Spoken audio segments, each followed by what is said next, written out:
Okay. All right. Well, I will get started here. My name is Stephanie Barch, and I work in the International Programs and Services Office, which houses all of our study abroad programs. I do all the marketing, promotion, and outreach. And when I was a student, I studied abroad in Italy on a short-term program opportunity. And then after I graduated and worked for a couple of years, I decided I wanted a longer-term experience, and I decided to join the Peace Corps. And I served and taught high school English in Cambodia for 2 years. And so I feel very fortunate to have had those experiences, but then also to be able to encourage these experiences for students. It's really fun for me to watch the transformation that takes place in students after they've studied abroad. Just kind of see, like, I don't know, for someone like you, Adam, just coming in, kind of looking into it and showing your curiosity about it, and then eventually going abroad, and then when you come back, just seeing the amount of independence and growth and all of that takes place just even over a short period of time. So that's like one of my favorite things about it, and truly is a perspective changing, life changing experience, I think, and to be able to encourage people to take advantage of it. And if you can, while you're in school, it's such a great time to try and do it. So that's my little introduction. Izzy, do you want to go ahead and introduce yourself? Yes, I will. Sorry, I also have little to no voice right now, but we'll do our best. So my name is Izzy. I am a senior at UMD. I studied abroad back in 2019 for a semester in Perth, Australia. And then after returning that summer, I started working in the study abroad office as a peer advisor. I've worked there since. Like Steph said, I love like helping students just start to think about the possibilities and opportunities that are out there with studying and with travel. I just loved my experience so much. It completely changed the trajectory of my life, and I'm so grateful for it and the experience that I had. So I love talking about it, and I'm excited to do that today, but I'm also excited to hear about some other experiences as well. Margaret, do you want to go? So my name is Margaret. I am currently a senior at UMD. I studied abroad in the Czech Republic the spring of 2020. So I had the experience of traveling abroad during the pandemic. Yeah, can't wait to talk about my experiences. What's your major again? Oh, sorry. No I'm worries. actually double majoring in communications and international studies with a political science minor. Okay, awesome. Awesome. Medori. Yeah, hi, my name is Medori Marble. I'm also a senior this year. I'm a graphic design major with a studio art minor, and I studied abroad in Worcester, England. I studied abroad for a year, so 2019 to 2020. Yeah. Awesome. Well, we have, I don't know, we've got a series of questions. Maybe we can kind of just do sort of an overview. And then Adam, if you have anything like along the way, or if anything that any one of us talks about kind of spurs some questions, please feel free to like chime in or put something in the chat. So maybe I'll just open it up to all of you. How did you choose where your location or where you wanted to go? And we can leave it kind of open forum. If you want to unmute yourselves, if you're in a space where you can do that, feel free to do that, and you can all just kind of chime in. So Yeah, for sure. Go for it. Go. Yeah. Yeah, definitely. Well, I chose where I wanted to go in England because I knew I wanted to be somewhere in Europe. So I was like, well, definitely somewhere in Europe. And then I was looking into schools that had great graphic design programs. So that was super nice because University of Worcester has a great graphic design program that's like perfectly linked with our graphic design program. So it makes all the class transferring super easy. And yeah, actually, once I found out about Worcester, I saw that it was like in my price range. And also, my mom studied abroad in England. So she, like my whole life, talked about like how awesome it was and how great it was and all that. So yeah, that's several reasons. It kind of just all fell into place. I was looking like at places in Italy and then just kind of a few other schools around Europe, but yeah. I can chime in next. So for me, I was originally looking at Ireland. Like I had my heart set on that pretty much since the start of college for me. And then when I looked at the study abroad program, it didn't work much with the classes I wanted to take with my major. And I knew that I didn't have much time to get like the rest of my major done, so I needed to find a program that worked well. So then I looked around Europe, just like Medori. I wanted to stay in Europe so I could travel.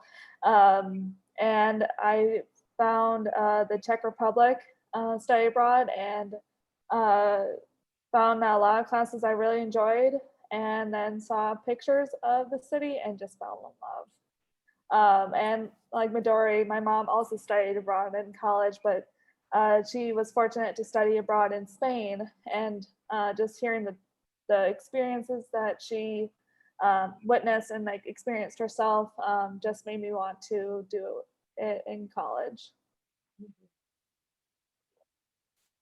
And then I kind of had a similar experience, but not really. I did want to go to Europe because I feel like you both said it's so easy to travel and there's so many places you can go to if you choose somewhere there.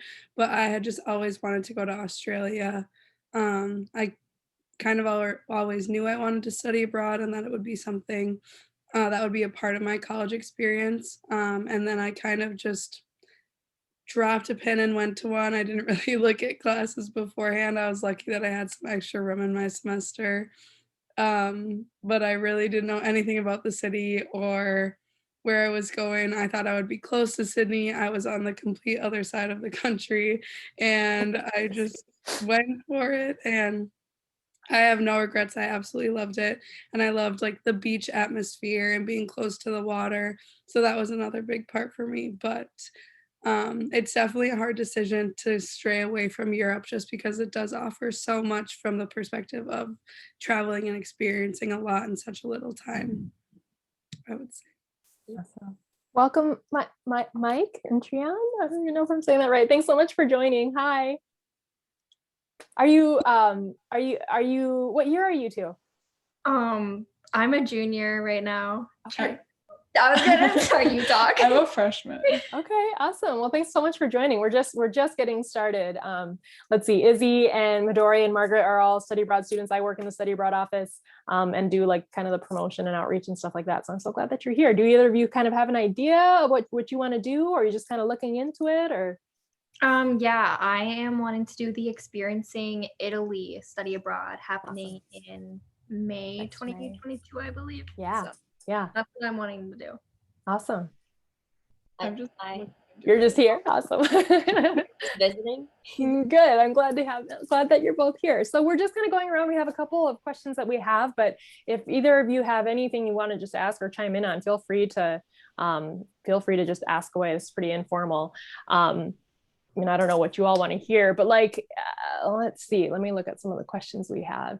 Well, you kind of talked about this already. Maybe we'll start out with something like the craziest or most exciting thing that you experienced while you were abroad. If you want to share any of those memories. I could do this one. Okay, so the Czech Republic has many amazing well-known things, and the thing is that the Czech Republic is not very well known in the US. I didn't know about it really until I started looking. But the biggest, or one of the well-known things, is that they are known for their hot springs. And I got to do a day trip to this well-known city, Karlovy Vary. I'll show a picture if we have the chance. And they have hot springs all over the city, and they sell little teacups all over this town, so like you can buy one and drink out of it. And it was quite an experience because a lot of people have different ways of describing the taste of the hot springs. Some say it tasted like blood or like soup. Yeah, so very different, very crazy experience. It tasted like chicken noodle soup to me. But some of the people that I traveled with, they said it tasted like blood. It's like, it was weird, but it was over. That's crazy. I wasn't sure, like, I know you were talking about the teacups. I was like, you're gonna drink the hot springs? Oh my gosh. That's Yeah, cool. like people come all over the country to drink and try some. It's supposed to have like healing properties and stuff too. My sister-in-law is actually from the Czech Republic, and my brother lived there, lived in Prague for several years. And yeah, we took a trip there too. And it's just, yeah, you get these little cups, and I'm trying to think if I have it with me right now. I don't right now, but anyways, yeah, that's kind of an interesting and unique place for sure. Medori, Izzy, anything fun you want to share?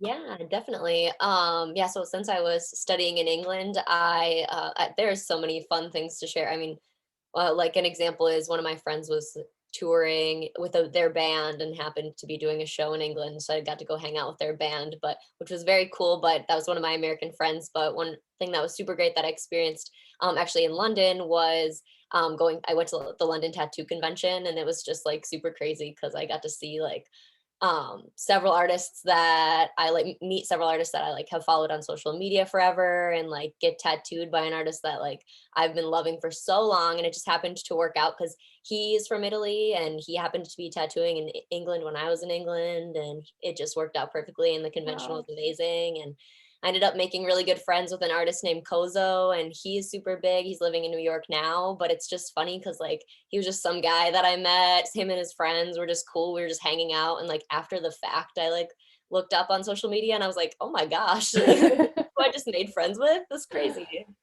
So Fun.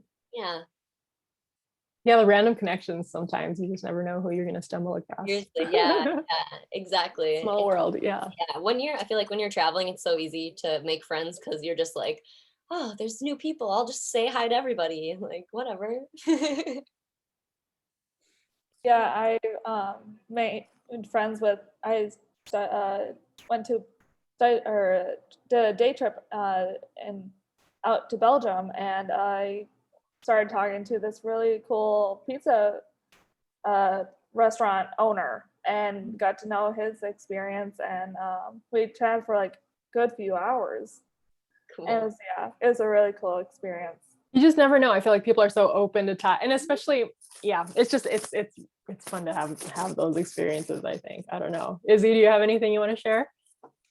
Yeah, I can. I mean, there was a lot of experiences that were unexpected for sure, and some were definitely better than others.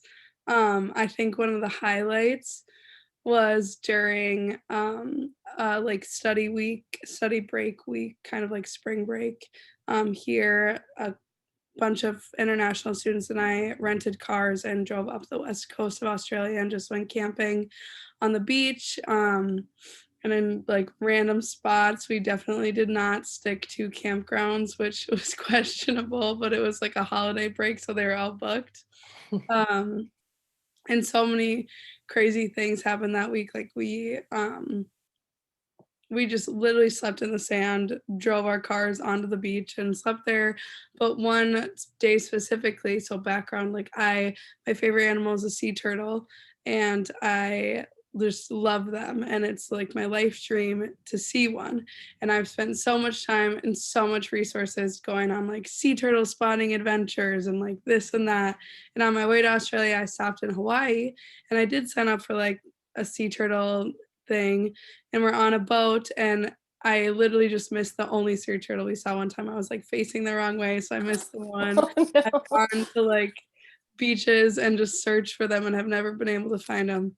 And this one random day, we were at a place where you would just swim out and you could snorkel. And so we were doing that, and there was 2 pairs of goggles, and 2 of my guy friends were like out there snorkeling, and they came in and they're just like, oh, Isabel, like there's a turtle out there.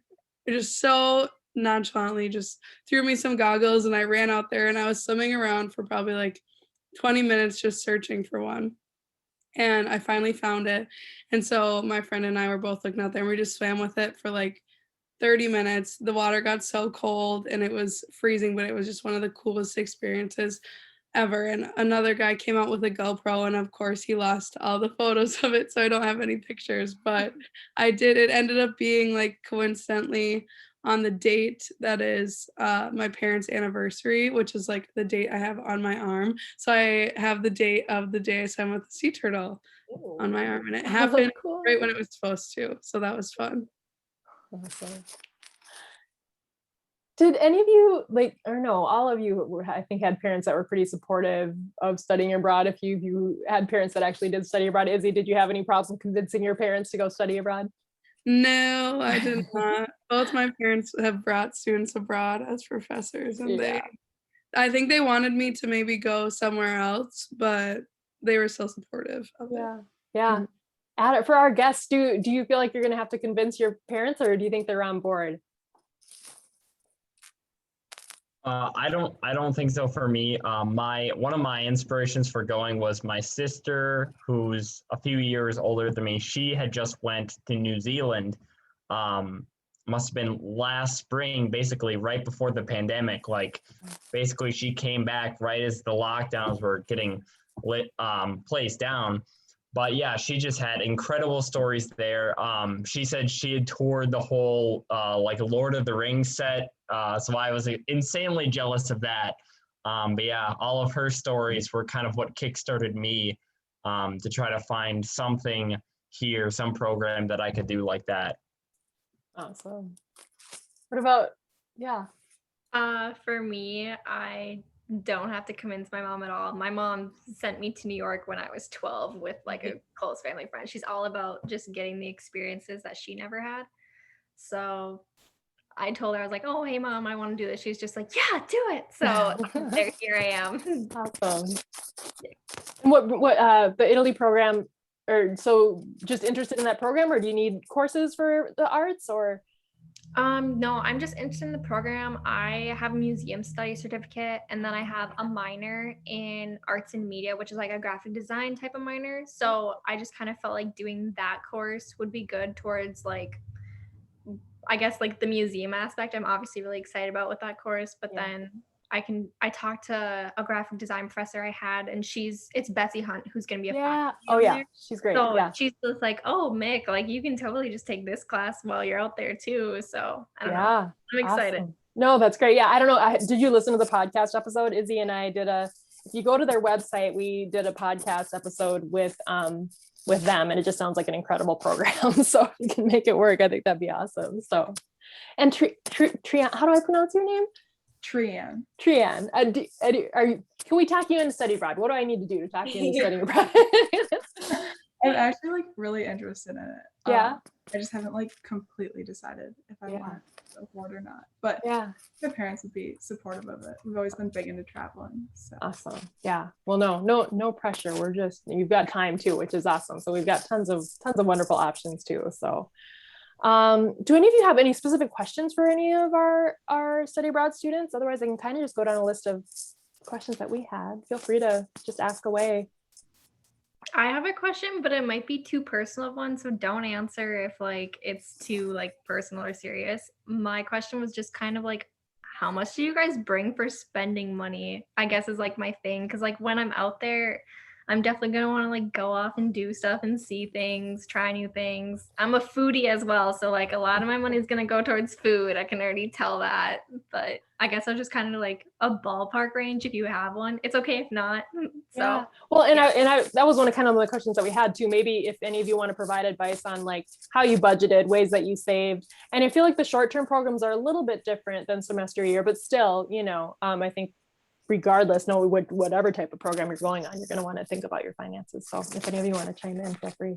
Yeah, definitely. Well, I studied abroad, I think, in England for a year. And then I also was looking at Italy programs. And since you're a foodie, one good thing that I would suggest too when you travel is to go on some food tours, because like food tours are so like, I love food tours so much, especially if you're going to be in Italy and they like show you the city and you can get all kinds of food, and it's usually a really good deal.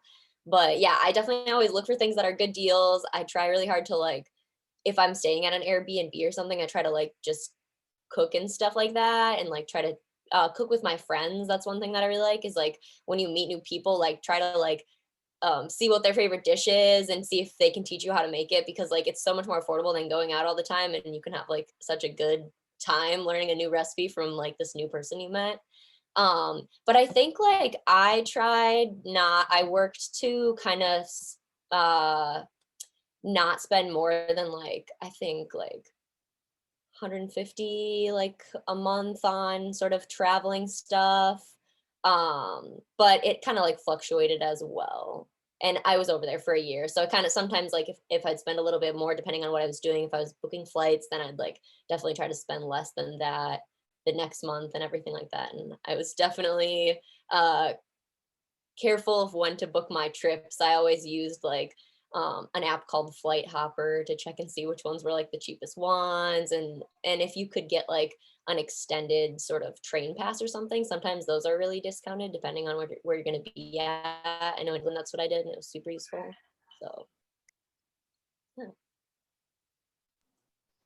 Yeah, and for me, like Medori, I was lucky enough that my parents like gave me a credit card and gave me like a maximum, and I was there for only like 6 weeks. So sadly, I was supposed to spend a semester over there, and I always like to budget like Midori. I knew a general idea of like how much I should spend on specific things and what to splurge on. That's another really big thing is like know when or like what you want to really like put a lot of money into versus some other things. And like Midori, I was fortunate enough to have an apartment to stay at for our living situation in the Czech Republic. So I was able to cook a lot of my meals, and that saved a lot of money. And it was really interesting to even get to go to the grocery stores and seeing and trying out the language as well. That gave me a really great experience in that. And I would just suggest looking at solo blogs, travel blogs, that will help with apps to look at and help. I know there's a lot of blogs out there that help like give you tips of how much to spend and stuff like that. Yeah, I can't think of what else. yeah, definitely. Izzy, do you have anything you want to add? This is my least favorite question. You don't have to answer.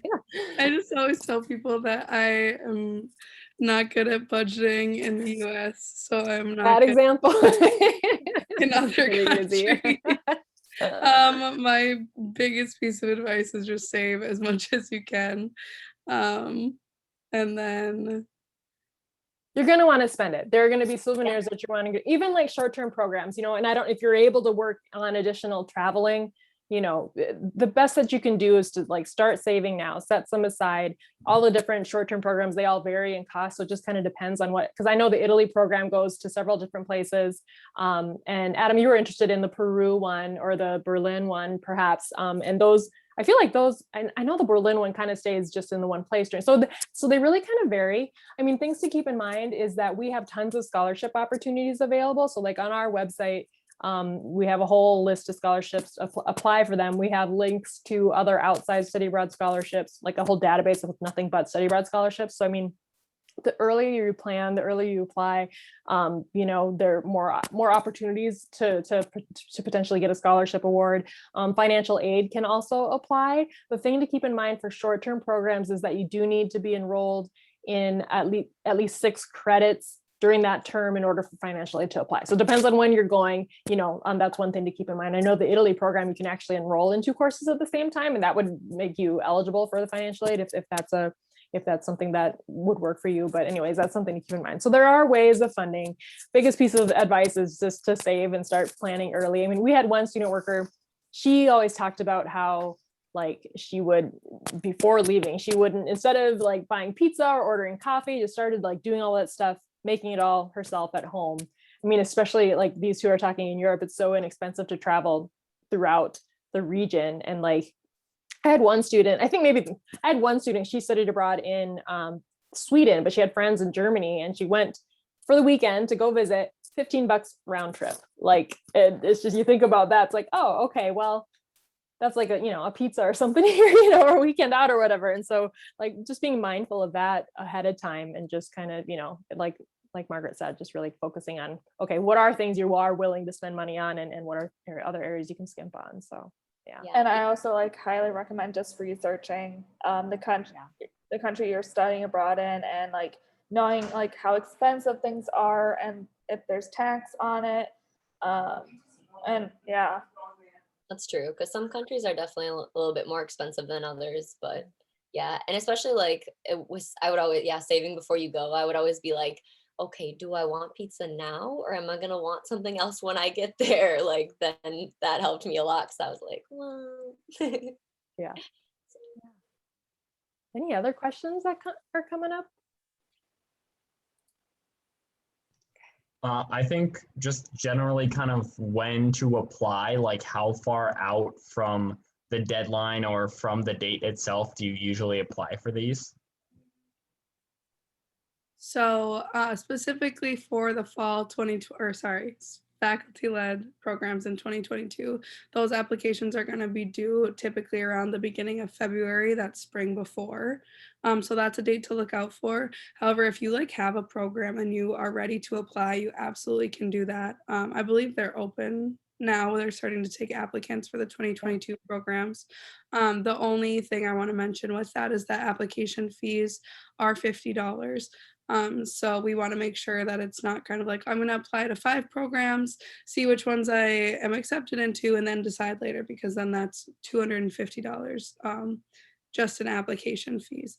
We do a lot of promotional activities through our office, like something like this, where, for example, this week, if you go to 2 programs, you're put into a drawing for a free application fee. And we do different things like throughout the school year. So even if you know that's where you want to go and you see that we're having an event where it's $50 application fee and you're like, I want that, you could keep trying to do that, but just making sure that you're sure about the program that you're applying to, because it is non-refundable, and you shouldn't have problems. If you have any like questions or concerns about being accepted to the program or need some more advice on choosing one, you can always not stop in, we're remote, but contact our office and we Zoom in. yeah, zoom in, and we can help you try to like narrow down options and just make sure that that's what you want. But yeah, you have any time from now until around February 1st sounds like a typical date of Yep, 2022. that's what it is for the May and summer programs. For the winter break, it's October 15th. The semester ones kind of vary. I want to say like if you're going in the fall, they're typically March 15th-ish, but some programs are different, and then vice versa for fall. Some are in September, some are in October if you want to do semester abroad.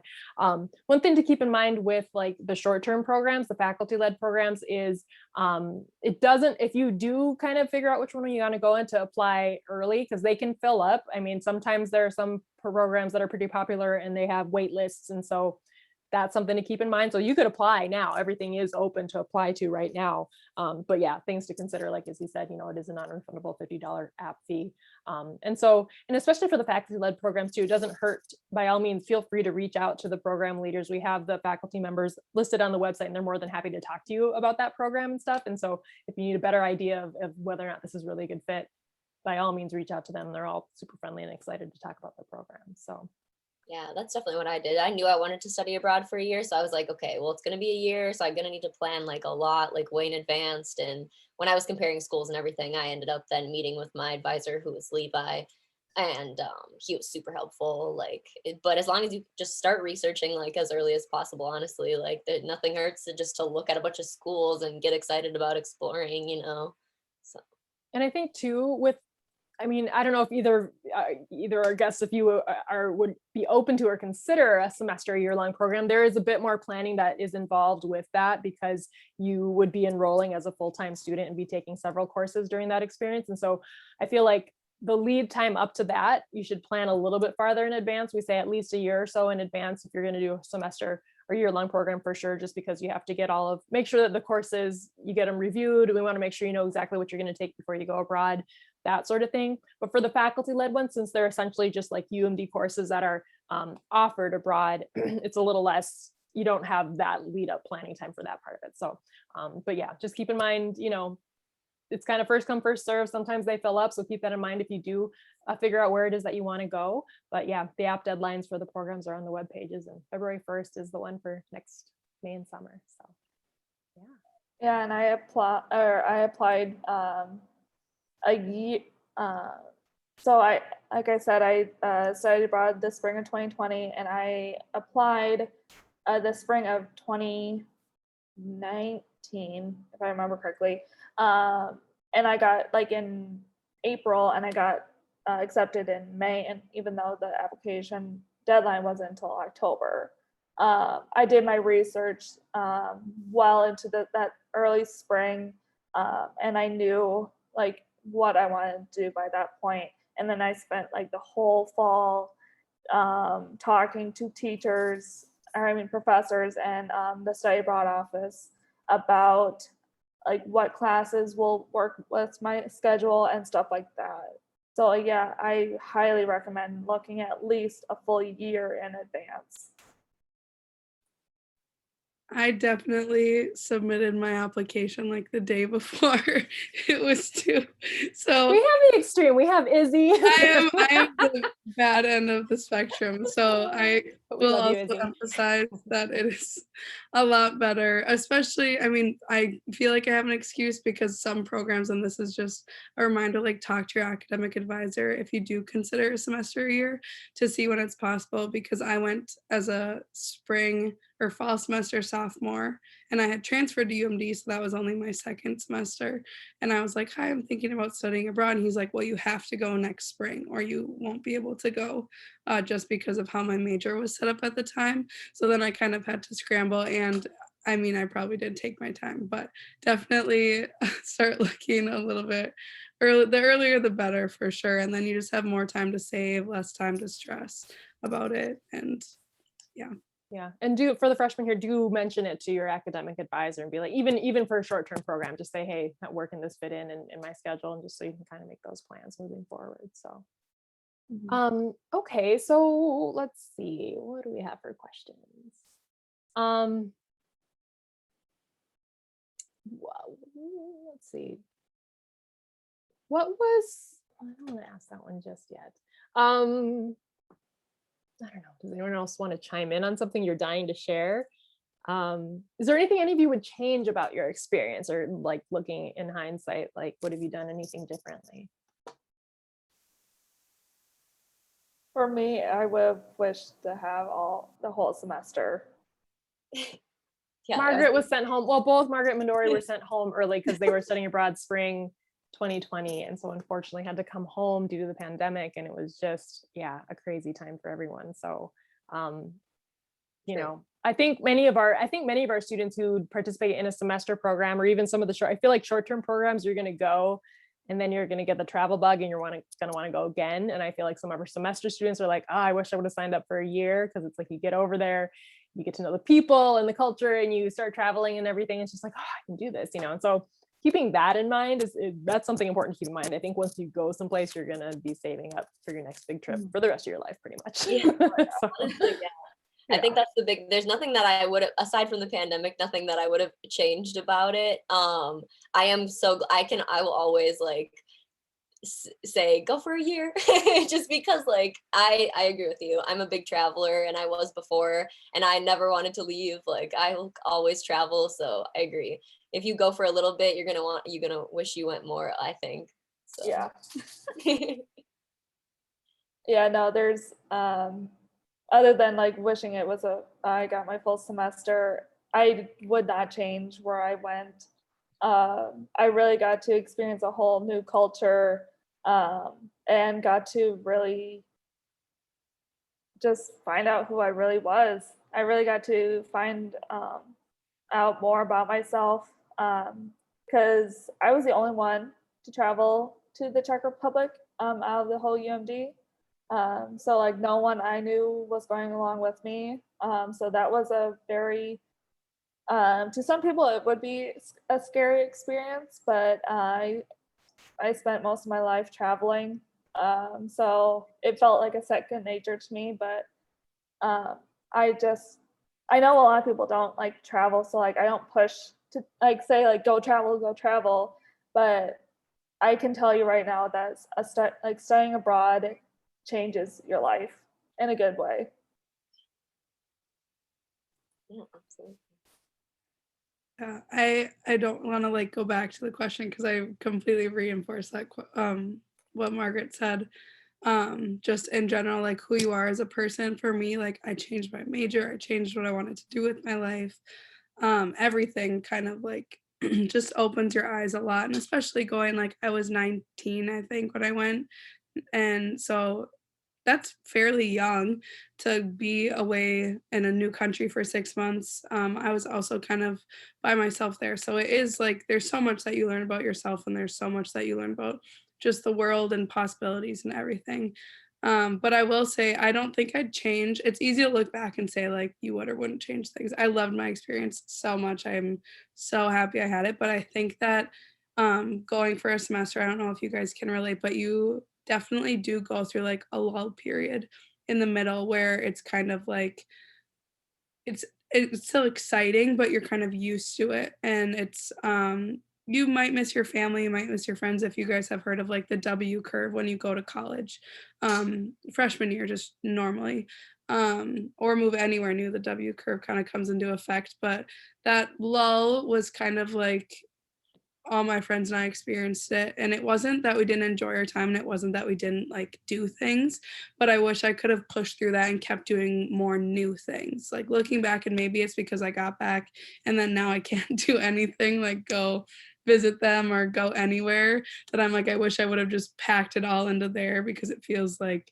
that was my experience. But I know there will be more chances. So I think maybe just like doing as much as you can while you're there. It can be exhausting, and it's okay to take a break at times, but it's just an experience that you're going to remember forever. So putting as much of yourself and your resources and time into it is just going to make it all the better, I think. I was going to mention like, oh, go ahead. I was just going to say, like, for me, I wanted to travel and like go all over Europe and like see everything as much as I could. But like, I took a few weekends just to check out the city that I was in. Mm-hmm. And like, I highly recommend that. Is that like, you may want to travel like every weekend, but you will get burned out. You will get tired. And, but I suggest like taking every other weekend or a few weekends per month or however long you're going to be there, to check out like the small little things in that city, because that's where you're living. That's where you really are, like, that you don't know that you are, but like you're setting down roots that you will remember for the rest of your life. So true. I think there is something to be said about like making sure, of course, you know, it's always nice to be like, oh, I traveled to this many locations and countries and, you know, as much as, you know, as many places as you possibly could. But there's something to be said for just kind of taking a moment to pause and really experience where you're at, and even getting to know a couple of things that are not the touristy, side of things. And so I think that's also important to do. Did any of you feel particularly like, I mean, and Izzy, you talked about the W curve, but feeling homesick, or any tips or advice on making friends or kind of getting over or pushing through some of that? I never felt homesick at all, just because I am such a big traveler. But like, I think one big thing that like helped me make friends, like just in my own town, because I definitely did like take some time right away to just like not go anywhere and spend some time in Worcester and like go to a couple. I really like music cafes, so like there was a few in town there, and check those out. And but one thing that made it really nice to make friends was I always like had a game night every single week and at my flat, and so like we'd maybe just play like Uno and like have a pizza or something like that. But like it was some regular friends would always come, but there was always a few new people that we would meet, and like it was super nice. People that were like living in the same flat as us, they were always like, and flats nearby were like, you guys are always having game night, it's always fun there, like it's always so fun. I'm like, you can come to game night, it's in our flat, but come on over, you know. So I think that's a really good way to help prevent homesickness too, because like when you're having game night and playing Uno, you guys like, you get so close and you can just talk about anything, and like, you know, people like to hear about it and like to give advice and don't want you to be alone. So that's why game night's nice. I think it's important too to like also push yourself. I mean, you're already pushing yourself out of your comfort zone by taking the step to study abroad. That's already such a huge thing. But like, just like when you come to college or as freshmen, or just, you know, when you do something new and different, just become involved, or don't be afraid to join a club, or just as it can be, I'm kind of an introverted person, and sometimes it's hard for me to like go out of the way and introduce myself to somebody, but just like taking that step, and more than likely you're going to meet people and be able to connect with people, and it makes that transition a little bit easier. And I think for the short-term programs, I mean, you will go with a group of UMD students, and in that case, it'll be a little bit easier in that regard to kind of, and I think pretty quickly those groups do bond, and you do get to know the professors pretty closely, which I think is a big benefit of that style of a program. I mean, you really, I don't know, it becomes a cohesive group, and you experience it. And I know some of the students who participate in those become best friends, or it's this huge experience that you've had together. And so that's a pretty cool aspect of it too. So. You definitely do. I mean, I haven't personally experienced it firsthand, but like my dad, like I said, he's a professor, and he's taken a lot of groups of students abroad, and like I've been to those students' weddings, and I've like babysat those students' kids. And so you do form like a good bond with people, and just the stories I've heard from him and other students from UMD and faculty members is just, it's such a great experience that like it brings such unlikely people together too. Like, what are the odds that you're going to ever get to know other UMD students or these professors in this way, with that like specific group? So it is a really invaluable experience, I think, as well, to form those connections, whether they are with other students from UMD that maybe you don't know, maybe you kind of know, and international students that you've never met. It's unlikely friendships are sometimes the best ones. So that definitely spurs from those faculty leds as well. Any questions? Or go ahead. Sorry, I was just going to say, like, I'm really the wrong person to ask when it comes to homesick. Like Medori, and I traveled most of my life, so like I always like think my family. I consider home as my family, and being able to have like Facebook or like Snapchat, like some sort of like connection that I can communicate with them, text them, just like ask how they are, that had really helped the times I felt a little homesick. But like I've heard of that curve. Like at the very beginning, you'll feel like you're in heaven, like you're high, and like you won't like really feel like you're homesick. But like I know quite a few people that did. But like just surround yourself with people that you want to start to know, or like you're starting to get to know. But like don't forget that like you're not the only one. There's other people that are feeling the same way, especially new time travelers. That you're not the only one in the boat. There's other people in that boat that are feeling homesick. So it's just like communicating with other people and asking like, how are you guys getting through this? Or like, what do you guys want to do tonight? Stuff like that. Just like keep yourself busy, but also make sure to find time to like call your family just to say hi. Mm-hmm. Yeah. And they're going to want to know what you're up to and stuff too. But yeah. Yeah. Any questions from the audience? No, just listening in. Let's see, what time is it? 3:46. Okay. Favorite food. Go. It's hard. Favorite and or maybe worst food, or most interesting. How about? I could. So the Czech Republic is a very much meat and potatoes diet. It's very heavy, very thick, rich food. So not much difference from Minnesota, I can tell you that. So it was fun trying different things. But like my favorite one was what we consider beef stroganoff, like the noodles and like a sauce with like beef or any sort of meat on it, is not what they consider beef stroganoff. Or like the rough translation into beef stroganoff is like this very thick mashed potato sort of thing with like 3 slabs of meat on top, with cream sauce, and then like homemade dumplings on the side. Is so good. But I would definitely keep like Tums on the side of my bed because it was just so rich. I had to try. but they also have some really great sweet dishes, like really good sweets. That I really enjoyed. Yeah. I will say Australian food is not anything super special. I mean, like, I don't even know what I think of when I think of Australian food, and I've been there.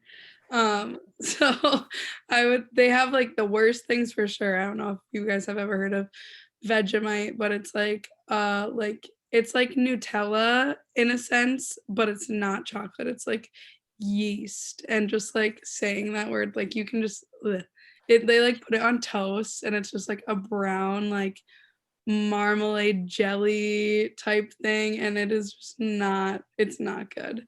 They also had another really like signature thing was called fairy bread, and it's a white piece of toast. I don't even think it's toast. I think it's just bread with butter and sprinkles.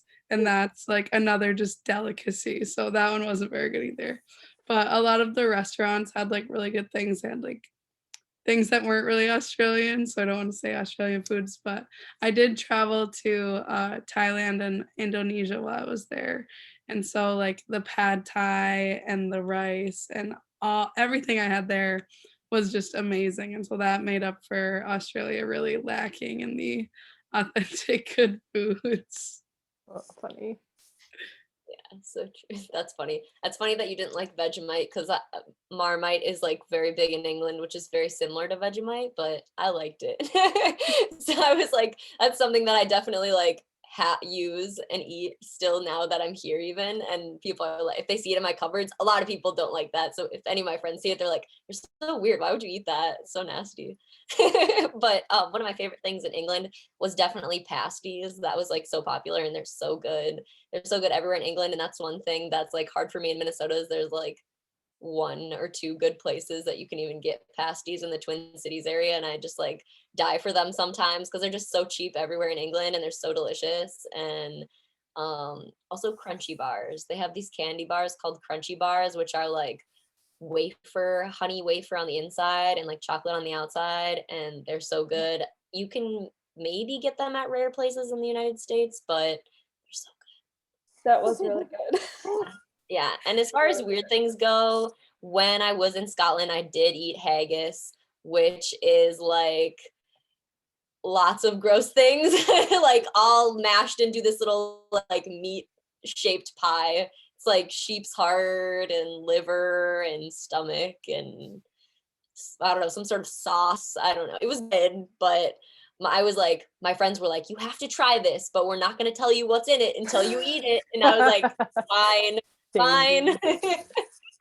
Oh, good for you. Yeah. Any questions coming up for any of you guys? No, just kind of listening in. And we've got about 10 minutes left. I was going to say, what was the thing that stuck with you most about studying abroad and that makes you glad that you did, or makes you want to encourage others to study abroad?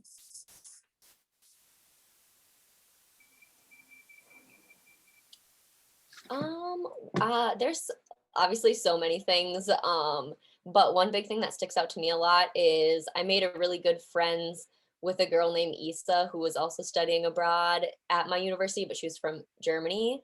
And we ended up doing a weekend trip. We were earlier we were talking about getting burnt out from traveling too much. Well, this trip was like, it was amazing. I love the traveling, but like at one point I was like at this trip in the Lake District of England, and then I came home, immediately repacked my bag, did some laundry, and then like at 8 a.m. in the morning, like went to Wales like the next day. It was just hectic, but so worth it. But so that fast turnaround of travel, and then also just like being in the Lake District, we like rented a rowboat, which was nice. It kind of gave me some reminders of like being back in Minnesota, which was really good because I think maybe if I was experiencing a little bit of homesickness, it might have been around that time. So it was nice to kind of get out on the water. We also ended up hiking this fell that was called Cat Bells. And so it was like technically the first time I ever like summited a mountain. It was a very small mountain, but it counted. So it's something that I'll never forget. It's just summiting a mountain with my new German friend, like in a totally different country. Like that's pretty crazy. You can't forget about that. Yeah. I have two very memorable ones. Medori. I sort of did the same thing. Like I did a day trip with the group of people that a group of students, part of the whole program, to one of the cities in the Czech Republic, and then the very next day, like I was literally booking my trip during that day. I turned around with a friend and did Germany. Like I went to Dresden, Germany for a day. And who could, like, I still joke about it, saying like, who can say that they went to a whole nother country just for the day?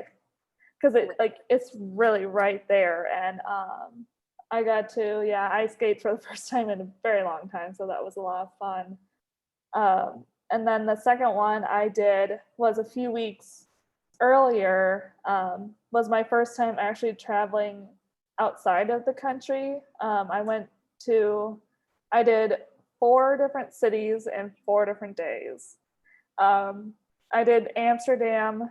I don't recommend this, but don't try to do Amsterdam in a day because you won't be able to do it. But I made sure I got everything I wanted to do done in that day, and then got on a train, and then went down to Belgium, and went to a beach for the day, and then did chocolate making class the next day, and all that in 4 days. It's a burnout for a lot of people, but traveling again for most of my life, I got to really experience a lot of different things. And yeah, so that was my favorite experience. For how I encourage other people to study abroad is that, again, like I said, you won't regret it. You may regret some things that you've done or may do during the study abroad, but you will at least get to say, at least I did it. At least I went. At least I can say that I went to a different country and meet people. Yeah. I feel like so often there's so many times where, you're in an instance where your college years will go by so fast, and like you don't want to look back and wish that you would have, type of thing. I feel like this is such a key time to be able to go and have an experience like this. You're young, you don't have a career or family or a house or anything like that holding you back. Like this is such a wonderful time to take advantage of an experience like this. You can earn credits to count towards your degree with enough planning. And so, it's such a wonderful time to do it. So Izzy, do you want to chime in on yours? And then I think we'll have to round it out. The hour is gone by. Yeah, I guess overall, there's so many obviously specific experiences that were just amazing. So I don't even know what one I'll take forever. But I think that just like, for me personally, it sounds so cheesy, but like studying abroad happened just exactly when I needed it to. I had a really bad freshman year and just wasn't happy, and I just kind of took the chance and went. And I remember I flew to Hawaii first, and I stayed there for 5 days, and I stayed by myself in a hostel, and that was the first time I'd ever really done something that independently. And I just remember getting this burst of I sat in a hammock on the beach and was just so excited for everything that was about to happen, and just cried. And the whole experience overall, just the happiness that came with traveling and experiencing so much stuff, is just nothing compares to it. And I was surprised because I thought once I'd get back, it'd just be constant sadness about the fact that it's over and that I'm back in Duluth. Not that there's anything wrong with Duluth, but it kind of just ignited a new passion for life and all the possibilities and all the different things that you can do and go and see. So it was kind of a spark that just lit up everything there is to do. So I think that's what I'll take with me. That's so wonderful to hear. Yeah. Okay. And any questions to leave for the day. Well, hopefully you got a little bit of a taste of what the experiences were like for some of our students. I really hope that you strongly consider it and are able to make it happen, and that things will open up here soon. I'm just really anxious to get people abroad and start traveling again myself, for sure. Let's see. So oh, Izzy, thank you for chatting that. I have a form for you. I'll chat that your way, if you want to get your name entered into the drawing for the app fee, or also the UMD chocolate lab tour. So there's a chemical engineering course in Trinidad, which is like this beautiful tropical island, and anyone can apply to this program too. I don't know, it sounds exciting to me. Like, I would like to go there over the winter break. But anyways, the professor is giving a tour of the chocolate lab. You get to see exactly how they make chocolate, right from like the cocoa beans on and the whole process. So anyways, that's also one of the prizes. So fill out your information on that form. And then also there are a handful of other sessions going on this week. Back on the website, I'm sure you figured out how to get here for that. But then also, Izzy will be doing Study Abroad 101. My toddler just got home, so I'm sorry if she's noisy. Izzy will do Study Abroad 101 on Wednesday. If you wanted to get like more detailed information on the nuts and bolts and the types of the kind of the procedural types of things for Study Abroad, feel free to go to that any Wednesday. We have that every Wednesday, or else there's a video on our website too. And then what else? I'll send a link. Let's see. If you want to meet with any of our staff, there's a link there, just z.umn.edu/meet with us. And we're more than happy to chat with you. All of us are super friendly, and we are just more than excited to help you guys get abroad, because we are all very passionate about it. So, okay. Well, if you have any questions, feel free to contact us. Like I said, contact us or reach out on our website. And I'm sure if you wanted to email us directly, I'm sure I can, if you have specific questions for Margaret or Izzy or Medori too, feel free to reach out and I can connect all of you. So awesome. Well, thank you so much for joining and for spending your time with us. And Izzy and Medori and Margaret, thanks for sharing your experiences. So cool. I hope we get you all on planes next year. Yeah, hopefully that's abroad. Thanks for having me. Yeah. Awesome. Okay, take care. Have a good week.